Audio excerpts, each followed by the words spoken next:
Nilqakom għal programmi ħor ta' Radio Moka fl-imkien miegħi Daniel. Illum għandi żewġ mistiedna fil-programm tal-lum, għandi l-professura Claudia Borċ mill-Fakultà tal-ICT u l-professur Adrian Grima mill-Fakultà tal-Arti li huwa l-kap tad-Dipartiment tal-Malti fl-Università ta' Malta. U nkun qegħdin nitkellmu fuq ċekkjatur, kif niċċekkjaw l-affarijiet tagħna bil-Malti din id-darba. Però qabel dan, nixtieq infakkar is-semmija li jekk jidħlu fuq il-Facebook page ta' Radio Moka Malta jistgħu jaraw dan il-filmat għall-kumdita tagħhom. Hemm ukoll il-pjattaforma ta' Instagram għal min jippreferi. Grazzi ħafna tal-ilqajtu l-istedina li tiġu hawnhekk fuq dan il-programm. Tgħidu dali xi ħaġa żgħira fuqkom min intom. Grazzi Daniel tal-istedina. Jina naħdem mad-Dipartiment tal-Intelligenza Artificiali, il-qasam ta' riċerka tiegħi huwa fuq kif programmi fil-computer jistgħu jifmu u jipproċessaw il-lingwa. L-erja tissejjaħ Natural Language Processing, hija l-lingwa li nitkellmu natural language, issa fil-kassana aħna nitkellmu bil-Malti, suppost nikdbu wkoll bil-Malti, ma naf li ħafna jażlu inkluż jien li kemm il-darba naqilbu għall-Ingliż. Imma speċi l-idea hija dwar fuq ix-xogħol tiegħi nipprova kemm jista' jkun nifoka biex nikkrea teknoloġiji li jistgħu jipproċessaw il-Malti. Jiena ġej minn qasam tal-letteratura Maltija, ġifieri iktar nifoka fuq il-letteratura. Imma bħala kap tad-dipartiment ovvjament insegwi ħafna dak li jkun qed jiġri fil-qasam tal-lingwa u tal-lingwistika u naf kemm hemm nies hemm barra li huma ħarqanin li aħna nipprovdulhom il-lodot biex ikun jistgħu jiktbu bil-Malti. Ħafna drabi nikkomunikaw ma' nies li jitkellmu b'mod normali bil-Malti kuljum, imma jippreferu jiktbu bl-Ingliż għax jibżgħu li jagħmlu xi żball. Issa naturalment jiena meta nirċievi email bil-Malti ma noqgħodx ngħid li dak li jkun isma' anta hekk għandek sbax, għamel ċaru każa. Imma kulħadd iħossu konxi. Imma n-nies huma konxi naħseb parzjalment għax għandhom rispett li l-lingwa u ma jridux jagħmlu żball. U parzjalment għax jibżaw li għamlu żball, ġifieri tifhemha wkoll. Ovvjament b'lingwi oħrajn għandna ċekkjaturi li ċekkjaw dak li tkun qed tikteb waqt li qed tikteb email, waqt li qed tikteb chat. Iktar faċli li allura se jiċċekkjaw. Eżatt, ġifieri bil-ħila ta' Claudia u d-Dipartiment tal-Intelligenza Artificiali kollha jrid ikollna għodda li biha nistgħu nserħu ras il-Maltin li qed jiktbu għal-barranin li qed jiktbu bil-Malti li jistgħu jiktbu mingħajr ma jiżbaljaw. U naħseb mhijiex lingwa faċli kif naħseb kif tissemmi Claudia biex tiktibha, ħanejtek forsi għaliex kif ġejna ħanejtek kondizzjonati sa ċertu punt kif qed tgħid inti issa bl-eżempju tiegħek. L-ikbar problema tal-Malti hija mhijiex li huwa li l-Malti huwa l-sin iktar diffiċli minn oħrajn, assolutament mhuwiex, anzi jinbena fuq ħafna modelli fil-fatt il-Malti. Allora dawk il-modelli huma ideali biex inti tikteb tajjeb. Il-problema hija l-viżibilità tiegħu. Allora għandek ħafna nies li ma jarawx il-Malti miktub fil-ħajja normali tagħhom. Allura la ma jarawx ma jidrawx miktub, l-Ingliż iġennek. Kullimkienu. L-Ingliż iġennek li kieku kellek tiktbu mingħajr ma taraħ kontinwament iġennek għax għandu regoli strambi wkoll. Strambi ħafna. Littri għandhom ħsejjes totalment differenti minn xulxin l-istess sitra, Malti ma tiġrix din fil-biċċa l-kbira tal-każi, però in-nies ma tantx jaraw il-Malti miktub, allura ibatu. Jien nara pereżempju kemm ngħid dal-punt żgħir, mela qabel ma fit-toroq bdew jidhru s-sinjali tat-traffiku bil-Malti u l-ismi ta' postijiet bil-Malti, in-nies kienu jgħidulek pereżempju jew kellhom tendenza jgħidulek gżira. Illum jaraw il-gżira miktub. Allura iktar għandhom tendenza jgħidu il-gżira, meta jiktbu pereżempju. Hemm dik l-assoċjazzjoni. Il-viżibilità importanti ħafna. Irid jidher il-Malti. Ħalli nies ħosshom komdi jiktbuh. U din naħseb waħda minn raġunijiet għalfejn għandna bżonn ċekkjatur u xekk bil-Malti li jaħdem tas-sew tajjeb. Hemm raġunijiet oħra nimmaġina. Le, ovvjament, bħal qualsiasi ħaġa, jekk ikollok lodot illi qegħdin hemm biex jgħinuk, inti hemm il-probabilità ikbar illi tgħid isma' ħa nikteb bil-Malti għax nista' niċċekkja l-kitba tiegħi waqt illi li kieku ma jkollokx dak is-serħan tal-moħħ. Kif qal Adrian, hemm min jibża, min joqgħod lura, hemm min għax jirrispetta l-lingwa ma jridx jieħu dak l-iżbal. Vera. Speċi anka pereżempju jiena fuq il-post tax-xogħol, jekk forsi nixtieq nikteb bil-Malti, ma ovvjament fuq il-post tax-xogħol importanti li kemm jista' jkun nikteb mod korrett. Allura isa dik il-ħaġa li kollok għodda li ħatejnek u tik ċertu serħan tal-moħħ. Naħseb u aħna nemnu illi dak li jkun tinkoraġġih iktar jipprova jikteb iktar ta' spiss bil-Malti. Jien għandi esperjenza personali fuq di u niftakar ċarissimu kif għaddejt minna dell-esperjenza. Ġifieri meta bdejt nieħu il-Franċiż bis-serjetà ħafna u bdejt nikkorrispondi ma' studenti li nagħlem Pariġi bil-Franċiż u mal-kollegi tiegħi għax nagħlem kors wieħed. Lingwi inti. ħafna nixtieq kieku għandi iżjed ħin għalihom ovvjament bħal kulħadd speċi il-ħin huwa limitat, imma meta skoprejt illi nisa li bat email u waqt li qed nittajpja nitolbu jiċċekkjali l-ortografija tiegħi bil-Franċiż u jpoġġi li l-aċċenti fejn suppost u l-akson tegu, l-akson grav. Daw ġifier għalija kienet okkażjoni importanti ħafna, opportunità importanti ħafna biex inkompli nikteb bil-Franċiż. Ħassejtni ħafna iktar komdu. Biex inkompli fuq dak il-punt, infatti jiena kont ma kontx inħossni li jiena ħażina fil-Malti, ma kont nibża li ħanamel żball jienu nikteb u kif qed tgħid inti Klawdja meta tkun qed tikteb email fuq il-post tax-xogħol, tkun trid tidher li qed tikteb mod korrett. U qabel ukoll ma kienx hemm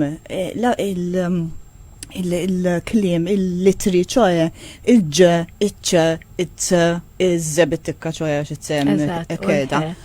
U l-ħez, għatti u lajna ovvjament titsaqqada mal-ħe.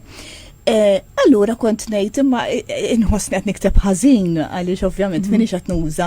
Issa dal-istess ħaġa, jekk inti għandek xi ħaġa, orrejt, issanna litri. Imma mbagħad tagħmilhom ħażin, xorta ħadd ħossok illi minix ħanider daqsek sew jekk nikteb email billi kollok żball naħseb jien se taqgħod dinja ma forsi kollha ħafna żball jisu jidher ma jidhirx daqshekk sabiħ u x'hekk. Mhux għax ara jiena persuna li fir-realtà nemmen li il-lingwa tuża kif tuża fl-aħħar mill-aħħar tajjeb għax qed tuża. Il-lingwa qiegħda hemm biex tintuża, biex nikkomunikaw. Issa, pereżempju anka kif jiktbu in-nies fuq il-medja soċjali, ġieli jkun hemm ħafna għax vera jfarkuh il-Malti, eccetera. Imma dik hija ir-realtà li ngħixu fiha, hija ir-realtà tan-nies li qegħdin jużaw il-lingwa. Jiġifieri aħna ma nistgħux ħanejdu hekk inqedu lil nafusna f'bozza. X'taqtola l-lingwa u x'hekk. Il-Malti jrid jinkiteb hekk u hekk biss. U speċi iva għandu jkun hemm standard, għandu jkun hemm speċi regoli tal-ortografija, eccetera. Ġifieri hemm dan il-għan li rridu nilħqu. Però fl-aħħar mill-aħħar għalhekk jidħol iċ-ċekkjatur ukoll għax inti għandek ikollok l-opportunità illi tikteb daqsxejn aħjar. Issa ħatikteb 100% perfett? Le. Imma għandek l-opportunità li tikteb aħjar u hemmhekk irridu naslu. Issa naf li l-Università ta' Malta qed tagħmel proġett fuq dan iċ-ċekkjatur infatti, dawn huma raġunijiet kollha li naħseb min qed jismana żgur jista' jirrelata magħhom. Jiena l-ewwel waħda. Allura min qed jaħdem fuq dan il-proġett u anke lilin minna, minn l-Università. Tajjeb, mela, il-proġett għadu kif beda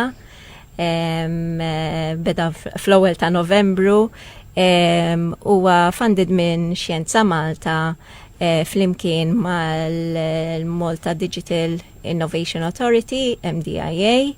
Kien hemm sejħa l-applikazzjonijiet mod ġenerali, aħna ddeċidejna li ninaqdu Dipartiment tal-Intelligenza Artificiali mad-Dipartiment tal-Malti u wkoll mal-Istitut tal-Lingwistika u Teknoloġija tal-Lingwa.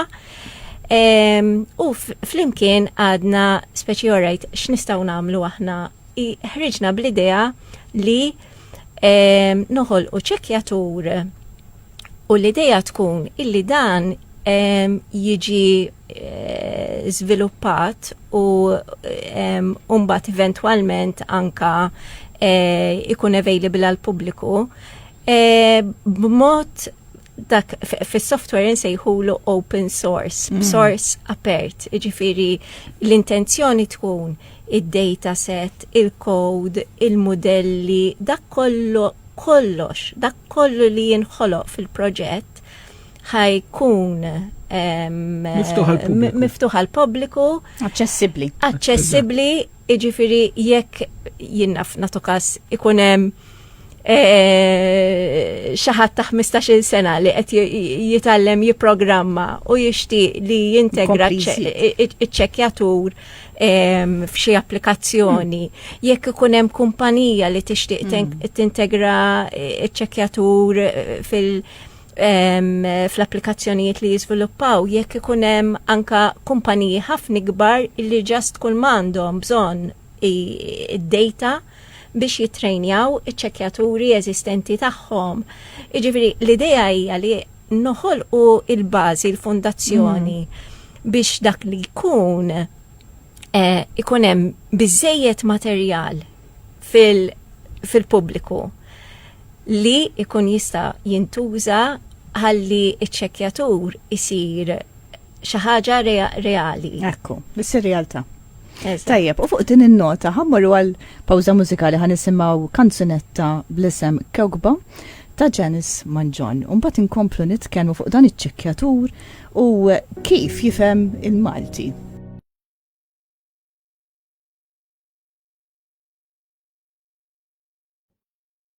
Hemmhekk wara li smajna dik il-kanzunetta bl-isem Kewkba, illum ta' Janice Manjon qegħdin nitkellmu mal-professura Claudia Borch mill-Fakultà tal-ICT u l-professur Adrian Grima mill-Fakultà tal-Arti din id-darba li qed nitkellmu jiġi mid-Dipartiment tal-Malti. U infatti toġobni ħafna xawek għandek letteralment naħseb l-iktar ħaġa sabiħa meta jkollok ix-xjenza u l-arti maquda flimkien. Għaliex toħroġ prodott qed nitkellmu fuq iċ-ċekkjatur li huwa relevanti ħafna għas-soċjetà tagħna, soċjetà Maltija, però anke dawk li jixtiequ jitalmu l-Malti wkoll fl-aħħar mill-aħħar nafu li għandna popolazzjoni differenti u diversa ħafna. Allura dan huwa naħseb servizz li ilna forsi nisimgħu bih, imma issa qed nippruvaw nagħmluh u x'hekk qed nagħmluh realtà. Allura x'inhu huma l-ikbar sfidi meta tipprova tgħallem computer sewwa jifhem bil-Malti? Mhux qed ngħidu persuna wkoll diffiċli, ħseb forsi computer, ma nafx hekk li mhu iktar faċli ħanejdu hekk. Le, naħseb ovvjament computer hemm sfidi partikolari. L-ewwel nett il-computer anke kif ħares li l-kliem huwa differenti minna, sewwa x'aħna nħarsu lejn l-ortografija ittra. Computer terċa dik jirrappreżenta b'mod ieħor. Jiġifieri l-kliem computer qed jirrappreżenthom b'mod iktar astratt ħanejtek, numeriku. Issa, però b'dik apparti ġifieri aħna f'ċekkjatur meta noħolqu dan it-tip ta' programm li nkunu qegħdin noħolqu huwa programm li jara testi bil-Malti u jidentifika l-iżbalji u jikkorreġihom. Sewwa mela aħna nqisuha bħala isa traduzzjoni li mill-ħażin irid jaqleb għat-tajjeb. Sewwa bħal meta naraw għodot li mill-Ingliż jaqilbu għal-Malti. Hawnhekk qegħdin ngħidu mill-ħażin ħajaqleb għat-tajjeb. Sewwa, issa ovvjament waħda mill-ikbar sfidi hija illi dat tip ta' modell propju għax huwa ċekkjatur, inti ġeneralment l-ammont ta' Malti miktub ħażin mhux ħajkun xi kwantità enormi, sewwa iżda ir-realtà waħda mill-isfidi hija l-iżbalji li nagħmel jiena, l-iżbalji li tagħmel inti, forsi anke li jagħmel Adrian, ħajkunu anke kwantità. Jiena ċerta li Adrian jikteb ħafna aħjar minni, anke l-fatt li jħobb iktar il-lingwi u speċi għandu iktar sens lingwa kif titħaddem, forsi jiena bl-isfidi tiegħi insiba iktar diffiċli. Inti ssib sfidi oħra, jiġifieri il-problema hija iktar dal-modell kif ħajjitgħallem jiġġeneralizza mod iktar għall-iżbalji differenti li aħna nagħmlu. U hawnhekk il-għala speċi qegħdin ninaqdu bħala it-tip ta' għarfin li ħanġibu lej il-proġett, għaliex ovvjament hemm l-aspett il-lingwa kif tintuża, hemm l-aspett anka mit-teknoloġija li aħna kif nikkreaw il-modell, ħanejdu hekk approaches differenti li nistgħu nieħdu, m'hemmx riċetta waħda, jista' jkun hemm varji riċetti li nistgħu nipprovaw. Ovvjament huwa proġett fuq sentej, allura mhux se nipprovaw ir-riċetti kollha li hemm, imma naraw speċi nagħmlu investigazzjoni ta' x'jaħdem l-aħjar għal Malti u nimxu minn hemm. Ġifieri fuq dan l-aspett allura ħad tkunu qed taħdmu kemm ortografija u kemm grammatika. Mela l-element ta' grammatika mhux inizjalment mhux se jkun l-enfasi primarja, primarja ortografija. Sewwa, però hemm elementi ta' grammatika li kapaċi jkun jista' jitgħallem. Anka ikun hemm elementi sempliċement għax il-modell osserva ħafna eżempji. Per eżempju. Ta' traduzzjoni u xek, għax ġili ta' traduzzjoni tidda xed jipprova jgħidha l-istess, hemm dak l-istess tip ta' sfidi ta' kif ħatasal minn lingwa l-oħra. Imma fejn tidħol grammatika, per eżempju anka jista' jagħti każ li il-modell waħdu jitgħallem li per eżempju fejn għandek kelma tispiċċa bla hija bil-femminil, mhux qed jitgħallem jassoċja mal-femminil, imma qed jinduna li hemm ċertu patterns illi jekk għandek kelma li spiċċat bla x'aktarx warajja hemm oħra li spiċċat bla, jien naf jekk jiena qed ngħid fjura sabiħa. Mhux sabiħ. Mhux sabiħ għax hemm il-femminil qabel. Allura ċertu patterns kapaċi l-programm jitgħallem josservom waħdu sempliċement minn dawk il-ħafna eżempji li nkunu tajnieh. Sewa, allura bħala iċ-ċittadini se jkun għalih ħajkun faċli li jużaw din is-sistema, ħajkun integrat b'xi mod, kif ħajkun integrat? Mela, l-lan tal-proġett huwa li jinħolqu id-data sets u l-modelli u jiġu available pubblikament. L-integrazzjoni f'software differenti, fi pjattaformi differenti, dik hija oltre mill-proġett. Għalhekk ta' wara. Eżatt, jiġifieri għalhekk aħna l-idea tagħna kienet għax sissa speċi anka l-ikbar sfida naħseb biex jinħoloq ċekkjatur għal Malti dejjem kienet ukoll illi trid kemm l-industrija, kemm il-Dipartiment tal-Malti biex jgħin bħala ortografija, bħala lingwa. Minnaħa tagħna anke speċi kif nistgħu ngħinu bħala modelli. Hemm ħafna stakeholders li hemm bżonn biex ikollok ċekkjatur li huwa integrat f'kwalsiasi tip ta' sistema.